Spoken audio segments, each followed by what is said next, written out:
Ryan Reynolds here from Mint Mobile. I don't know if you knew this, but anyone can get the same premium wireless for $15 a month plan that I've been enjoying. It's not just for celebrities. So do like I did and have one of your assistants switch you to Mint Mobile today. I'm told it's super easy to do at mintmobile.com/switch. Upfront payment of $45 for 3-month plan, equivalent to $15 per month required. Intro rate first 3 months only, then full price plan options available. Taxes and fees extra. See full terms at mintmobile.com.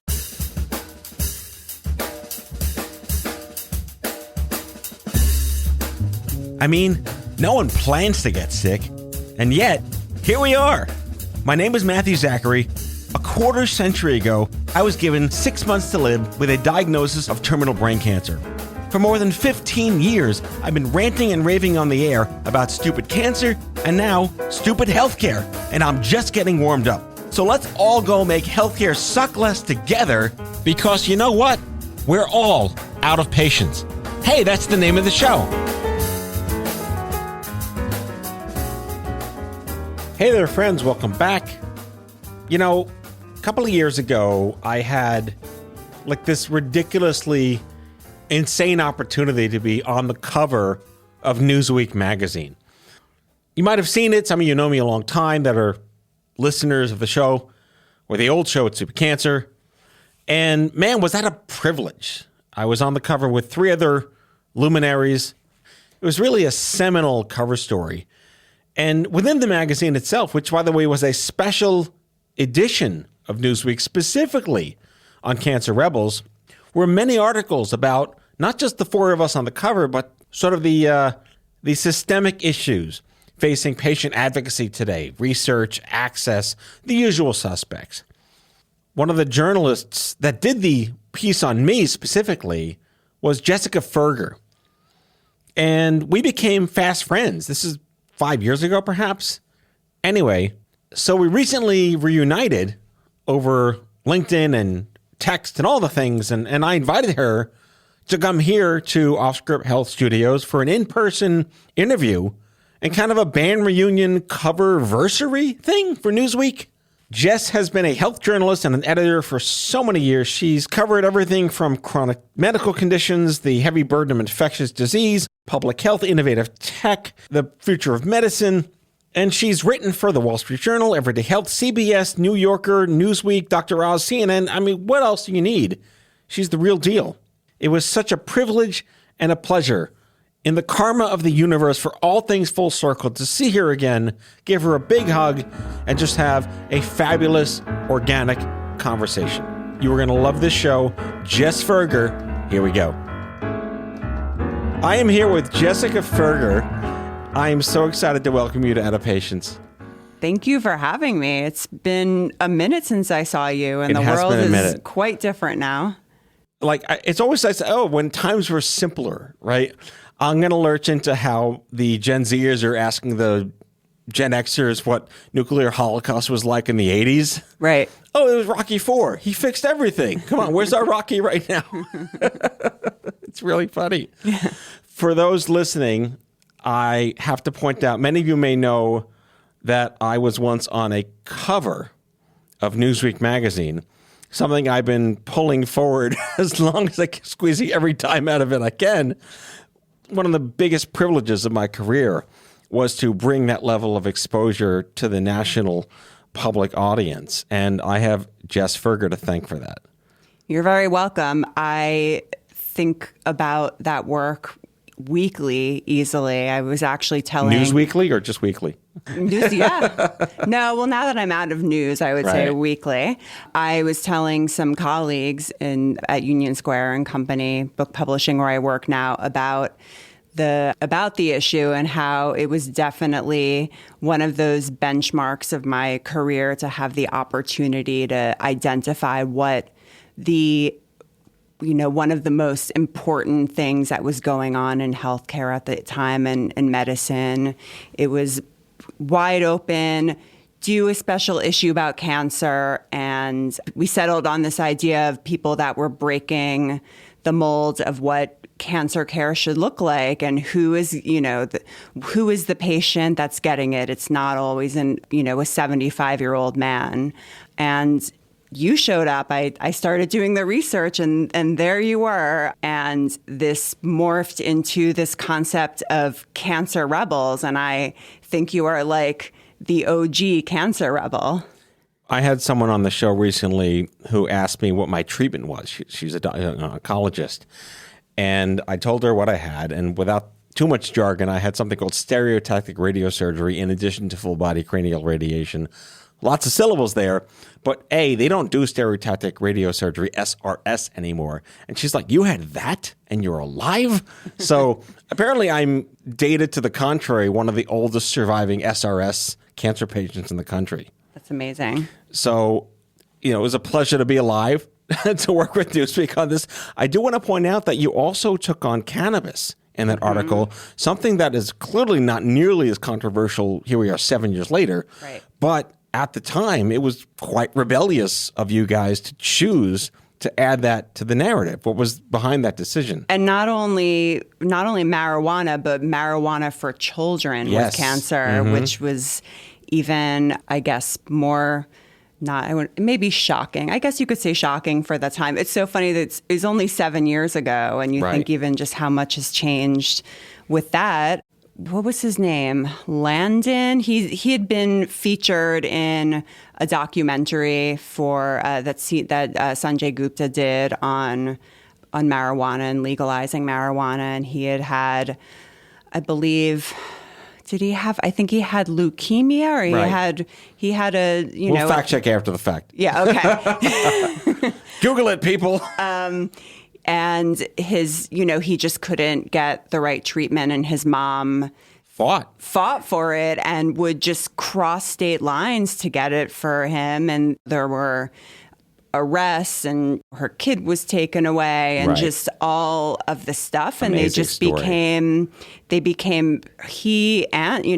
she and her son became activists. And I wrote that piece, and I think I even spoke to him for it. And it was it's pretty amazing. This is just like a mother who's desperate to keep her son alive and keep him well. And, we also took on intimacy and sex, which was a huge, big deal. Well, you had my colleague Tamika Felder on the cover with us, which was many, many things, the least of which being that she's a woman of color. Yes. And health equity is all the jargon these days, when in fact it should have been a conversation we've been having for so many years now. But to feature a black woman on the cover of Newsweek for Cancer Rebels about sex and intimacy was, again, way ahead of its time. Mm-hmm. Yeah, and I think when I thought about the cover, I felt like so much of the coverage of cancer, it's like the way the media is portraying it, it's like still very clinical, and it's like you see, kind of the way we see all the stuff, the boring stock images for vaccines. It's just like really clinical, dry images. And thank you, Getty. And exactly. For the images. Exactly. And at the end of the day, cancer is about people, and people who are trying to stay alive and stay healthy and continue to live their lives. So that's what should be front and center. And I loved, that the cover was not my idea. It was our amazing art director's idea. Michael, right? Yeah, who is still at Newsweek. I love that guy. And he's Props so to him. Good. I know. And it was like kind of, I feel like it was still sort of a radical idea to do what we did. So yeah, good on us. No, good on you for sure. It also speaks to, the documentary that we produced last year, The Cancer Mavericks, on what it was even like to even say the word in the 1960s and the 1970s. It's just amazing to think that even like 35 years ago in 1986, an organization was founded called the National Coalition for Cancer Survivorship, just to get the government to recognize that we're people that need insurance and rights. And here we are today with basically better problems to have, I suppose. Right.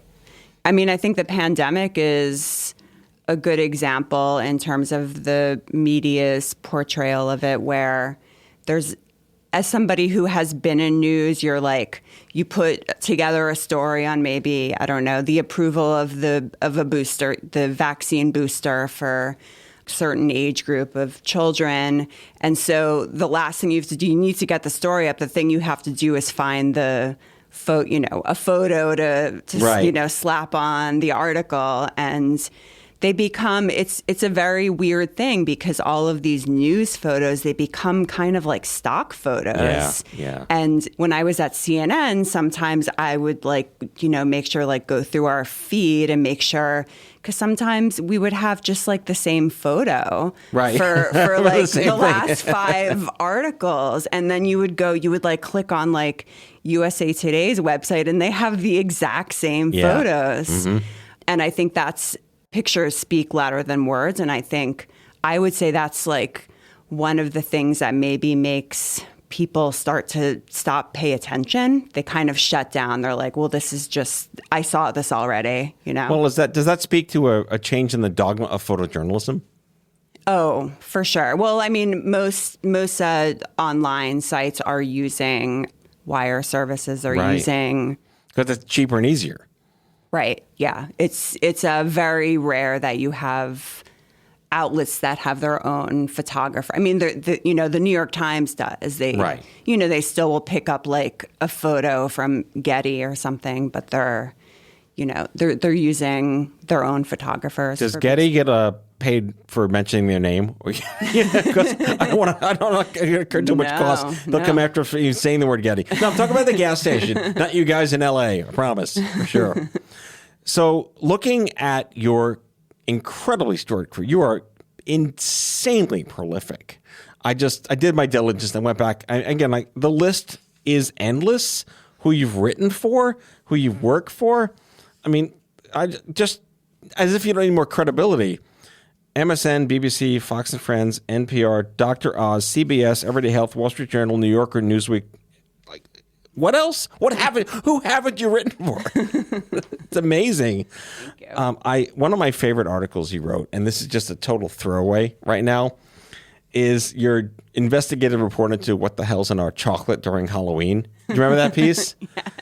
Yes. Because my kids Halloween and every time we go to it was whatever pre-pandemic Halloween where they just dump crap in your pumpkin or whatever. Yeah. So they put Hershey's chocolate. What the hell is? Oh, it's the Jewish Israeli kosher version of Hershey's. No. But I love that you are of this very almost old school doesn't do it justice, but you really want to get into what this actually is. And you said before, the humanizing of healthcare, of people, right? The sanitization of everything that comes through the agencies or the news wires. How have you seen that in any way? I mean, I hate to think that the Newsweek cover was the only thing that demonstrated that you can get great things done and make real impact by doing something that is just so obvious. Yeah. Well, I think the hard thing as you know, I've now left journalism. I'm Gesundheit, by the way. Yeah. And I'm sleeping better now. Yes, I can imagine. I think, and so now for, all of our listeners, I'm working in the book publishing industry. So I'm back in print. I'm editing books on health and wellness for Union Square and Company. But I think health journalism has been consumed by the pandemic, understandably. And my feeling just kind of coming off, hot off the heels from it, is that it's a relentless, maybe the pandemic is slowing down, but I can guarantee that every health desk and every newsroom they're just waiting for the next surge, they're... Well, what's the scanxiety version of just waiting for the next... I mean, have we run out of Greek letters yet? I have no idea. Yeah. No, I know. Well, I mean, a couple of things. I mean, the first thing is that this virus has become endemic, and it's definitely been, a situation for colleagues who are at other places that have also been involved in coverage that this happens a lot with coverage of the Trump administration. It's not sustainable to stay in this breaking news. Yeah, everything's breaking. Yeah. We said things aren't breaking news. Exactly. I like follow so many feeds with like good news and happy news. Like, yes. What is the unbreaking news social media platform that I can subscribe to today? Exactly. I have at this point forgotten the question you asked. Oh, me too. So I'm 26 years out of cancer, and I don't have an excuse. No, but I'm turning 48, and I guess maybe the delta between the aging and the late effects cancel out any excuse I could ever have again. Yeah. So I'm right there with you. Yeah. No, I hear you. Well, I had long COVID, so. And had quite a hard time neurologically. Well, I was reading, you wrote a piece, you had mild COVID, but mild COVID isn't mild. That was the editor's doing. See? Yeah. Stupid editor, come on, do your job.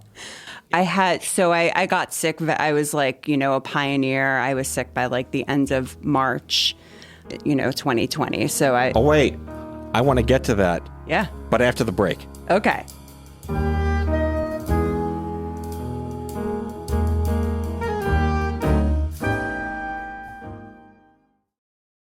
Craving your next action-packed adventure? Audible delivers thrills of every kind on your command, like Project Hail Mary by Andy Weir, where a lone astronaut must save humanity from extinction, narrated with stunning intensity by Ray Porter. From electrifying suspense and daring quest to spine-tingling horror and romance in far-off realms, unleash your adventurous side with gripping titles that'll keep you guessing.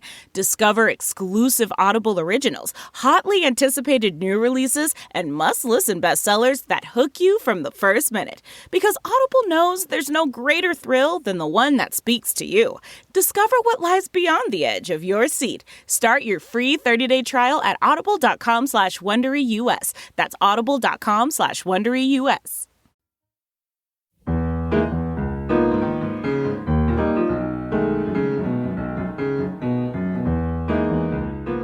I had COVID Classic as well, which is what I'm calling it. It's COVID Yeah. Classic because before we knew what it was, we had it, and we're like, what the hell was that? What? So how were you drafted into the COVID Classic Club? So this is like so my boyfriend, Matt, and we play, not you. Yeah, we should clarify that. I am happily married, and my wife is named Jess. But you're Jess and dating a Matt. Good for you. We play this game sometimes. We're like, because I got it, and then he was sick like 24 hours later. And so we suspect that we got it while waiting online at the pharmacy at Target because I had to pick up a prescription medication, and this woman, and it was like before anybody was, we started wearing masks like the CDC told us to like mid-April. Well, here's the thing. We are taping this today on March 11th. I know. Which is exactly the 2-year anniversary of the lockdown in New York City. Yeah. This show's going to air clearly after March 11th, but here we are on the 2-year anniversary of the lockdown. Crazy. And you're at Target in front of like a snot-sniffling human being or something? Yeah, and we kept moving up to get away from her, and she kept getting closer and closer. And both of us were like, I needed a drink by the time we left, and because it felt, just so like apocalyptic in New York City. Then the line was just forever, and the place was like crowded, and it looked like the shelves had been looted. I mean, it was like a Target in Brooklyn, so that's kind of just what it looks like. And and then I would say 5 or 6 days later, I just felt like total garbage and I'll back up and say, so first of all, I have epilepsy, and I've had epilepsy since I was 8 years old, and it's been really under very good control. I hadn't, up until I got COVID, I hadn't had a seizure in over 10 years. Right.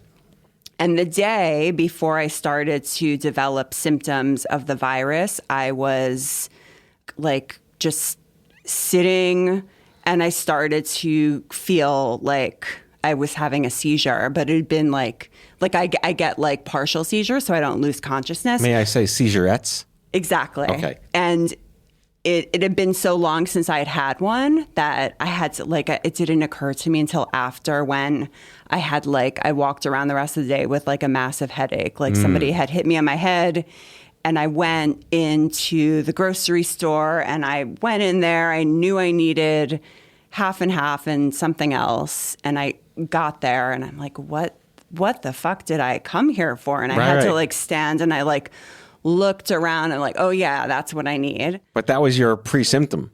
That was my pre-symptom, yeah. So immediately, and then the next day I got like all of the textbook symptoms. I had a lot of chest inflammation. Like it took a long time to recover from that. Did you have like a fever? I did. I had a fever. It was relatively high. My fever was 101. For 2 days. That seems around what I had too.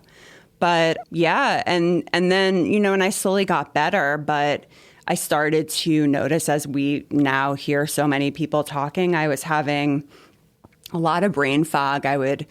My short-term memory just did not work. It was like... So you do have an excuse. You've made my excuse irrelevant. Yeah. I wrote about this for Medium, for Elemental, but I was like... I was living alone at that time, so it was like after, I'm like, oh, good, I'm getting better. Like, I haven't cleaned this apartment in, close to a month. I'm going to, like, get my shit together. And I had just put the tea kettle on to boil, like, a minute ago, and I'm cleaning the stove, and I went to pick up the tea kettle, and I almost ran my hand over the flame because my brain was that messed up from the virus. Did you go for the plasma studies or donate any of that? Because remember, they were asking people to be part of that? I did not. Did you? Well, here's the weird part. And this is like memento level understanding how the hell this happened. Yeah. The city opened up COVID testing for children first. So our pediatricians called and said, we'd like you to bring in the kids to make sure they're okay. And this is like during lockdown. So we went there. And while we were there, they said beyond, this is when like the swab went into your brain, not just the early swab in your brain days. And they said, while you're here, we have an antibody blood test, the first ones that were delivered to the city. And said, all right, let's get them a blood test. And they said, would you and your wife like it as well while you're here? Yeah. And we said, sure. So they did the swabs. And they did the blood test. And the results came back. We're all COVID negative. But I was the only one positive for antibodies. Wow. Which confirmed that what I thought I had or what happened to me weeks prior was definitely COVID-19 classic. Mm-hmm. So what happened was they invited me, the weirdest thing, to enroll in, nerd alert, a longitudinal antibody shedding study. Huh. To see if... because we were way before any vaccines were even in the mind's eye. How quickly do human beings shed the antibodies when they had COVID classic? Mm-hmm. And it turns out I never lost my antibodies. I went for every other month. I went back for testing, and it was the same made-up number. It was the same level. Same level. That's interesting. So when I actually got the vaccine, I was sick for like a week because I didn't need it, but I had it. Yeah. But the very idea that I was sick for 4 days in my house, and we live in a tiny railroad apartment in Brighton Beach, and none of my family, who you're interacting with every day, had COVID, is astonishing. And I'm lucky. I have enough late effects from crap 26 years ago. I don't have any long COVID. But this we have no idea how many millions of people went through this and are, quote unquote, out scot-free, and yet maybe not scot-free. Yeah. No, I think this is not the first time I've heard that, someone in the household had it, and then 3 other people who live there did not get sick. I think scientifically I'm reading about this. It just shows that the virus is really complex, and certain people are more vulnerable than others, and that there's not, it's not surprising to me that the messaging and our understanding is changing every day because the virus is changing every day. Well, again, like it's viruses have been around since evolution itself. Yeah. Their job is to not think, but do. Yeah. Did your family take good care of you when you were sick? No. One of my friends who's also part of the company, his name is Jean-Luc Neptune. He's an MD, PhD, MBA, like super smart guy. He got COVID classic as well, but it was a little after we knew what it was. So he quarantined in his bedroom, and his family like lived on the other side of the apartment for 10 days and literally fed him food like in the jail cell where they slide it under the door. So he took all these precautions. We didn't know to do that at this time. So I'm just the fact that we're recording this on the 2-year anniversary. Yeah. It's like, it's surreal. And it's not really over because, like I said, endemic is this new word we've learned about. Like now everyone knows that the FDA can get things done, but we now know a new word. Meanwhile, in Hong Kong, as of recording this, it's still a shit show. Mm-hmm. Right.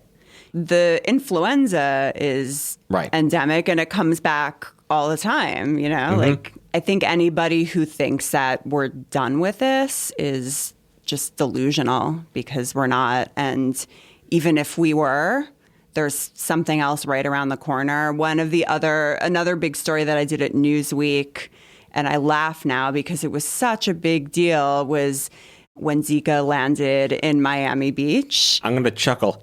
Zika.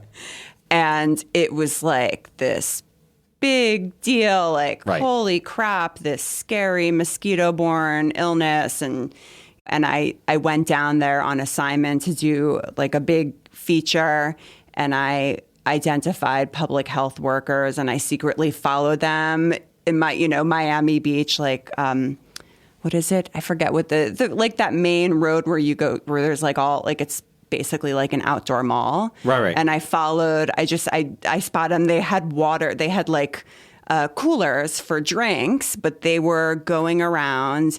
Or they picked a time just like before dinner, and they were knocking on people's doors to get urine samples. Oh, boy. Yeah. That's a fun job. Yeah.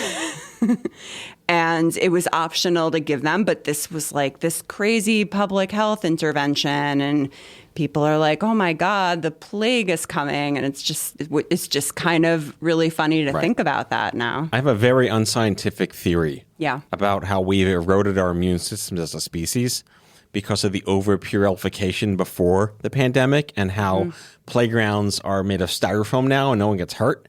And, bleeding is a good thing every now and then. I don't mean like go get hurt and really be in trouble, but it's okay to get normal sick, play in dirt, eat things, go get your tetanus shot. It's such a Gen X rant. In my day, we actually got really sick and we healed, and we're finding our immune system is great now. Between the hyper-purification of society, that germs are bad when germs are really good for you, the biome issues of like eating crap, there's no nutrients in our body anymore, and 2 years of not having colds and flus, we could all get knocked over by a breeze. Don't you think? Yeah. I mean, the hygiene hypothesis, that's totally Oh, is that what it's true. called? Yeah. All right, so my made-up thing is actually a thing? No, it's a thing. It's the idea that you need exposure to pathogens to build up your immune system, which makes, people have learned more about the immune system in the last 2 years than in time. Well, 2/3 of people have learned. Those people may not be listening to the show. Right. Yeah, so you do need those things. But I got to say, I have only been sick once in the last 2 years, and that was when I had COVID. And I think that I might just wear a mask when I take the train for the rest of my life, because I'd rather Welcome to Tokyo. I'd rather just not get sick. Right. I don't know. Mm-hmm. With any, like I used to get colds all the time. I hate getting colds. Well, that's the thing, too. Here in New York City, there are certain cultures that wear masks all the time anyway. True. And we're making fun of them. No, they were the smart ones. Yeah, exactly. You had it right all along. Right. Yeah. And I also think about, it's so weird to think pre-pandemic we lived in this culture where you still like showed up to work if you had a runny nose and you like visibly look sick. Like I did that so many times. It's crazy to think. Right. How many, but you don't look good today, Joe. Conversations have existed in the workforce. Oh my God. And also just like going, because I've had so many evil bosses like early in my career when I was like assistant level or like low level jobs where I like went so that like my evil boss could actually see that I really wasn't unwell and then they could like send, like I really Prove to me you've thrown up today. Then I'll send you home. Exactly. Yeah, here's the bucket. Enjoy. So you switched gears. Yeah. You left journalism, and you said it's been probably the best decision you've made, besides the Newsweek cover, of course. We're going to milk that. And now you're in book editing, book publishing? I'm editing. People still read books? They do. I have to ask the question. They do, and in fact, they're reading more books than they were pre-pandemic. Like the industry is doing well. People are picking up books. I mean, who knows what's going to happen now that summer is coming. I mean, summer people read books during the summer, but now that like all the restrictions are coming down, but people were looking for ways to entertain themselves and escape. And well, podcasts I hear are all the rage. Yeah. Wink, wink, nudge, nudge, fifth wall. Here. No, it's true. I think so. But I think that for me professionally, I started to feel, well, first of all, I really miss print and I miss... I'm sorry, what was that word? Print. Print. It's like words. It's there's paper and there's words. Gutenberg, that guy. Yes. Rings words a bell. on a page. But I think that I realized that I could use my powers in a way that I would be helping to create projects that were thoughtful. Not that there's a lot of wonderful journalism happening out there. I'm not going to sit and trash talk. I mean, it's... Well, you could. I could, but it's not true. But in terms of my own feelings and goals, I wanted to be able to create projects and really spend time like doing like much more thoughtful work and be able to help authors become advocates in some way through their work and use it to really build their platform and get their message across. And it just seemed like the right next move for me. I think there's definitely, in terms of just what I'm experiencing just with my work, mental health is really top of mind for everyone, I think. And, I think that we're in a situation where so many people were so isolated for so long, and they really, they're either really scared to get themselves back out and resume a normal life or have social connections, or they can't get enough of it and they need to focus it somehow. Well, I can't understate this to the listeners. There have been very few seminal moments in my ridiculously crazy career and life that I could point to that really did kind of put like nitrous oxide in the tank, so to speak. And being profiled on the cover of Newsweek with my peers was definitely on the Mount Rushmore of my life. And I thank you so much for your, honestly, bravery in working with the Newsweek team to bring that thing to life, make a massive social statement, and the boat wake of that endures. That's why I do this. And I would say the same. It was one of my greatest, most memorable moments in my career to make that happen. Jessica Firger staring you in the face live here in studio. Senior editor of health and wellness books at Union Square and Company. JessicaFirger.com and on Twitter at JessFirger, F-I-R-G-E-R. It is such a joy to see you in person, and I can't thank you enough for coming on the show. Thank you for having me. That's all for now. If you like the show, be sure to subscribe, leave a review on Apple Podcasts, follow us on social, and tell all your friends to listen. Tell us what you'd like Matthew to cover in his next episode by leaving a message for us at 855-AUDIO-66. and we might just use it in a future show. Out of Patients is a product of Offscript Health. We are a healthcare engagement company built for patients and caregivers by patients and caregivers. Our executive producers are Matthew Zachary and Andrew McDowell. Our senior producer is Betsy Shepard. Our host is Matthew Zachary. It is recorded, mixed, and edited by Betsy Shepard. For advertising and media inquiries, email media@offscript.com. That's media@offscript.com. For more information, visit offscript.com.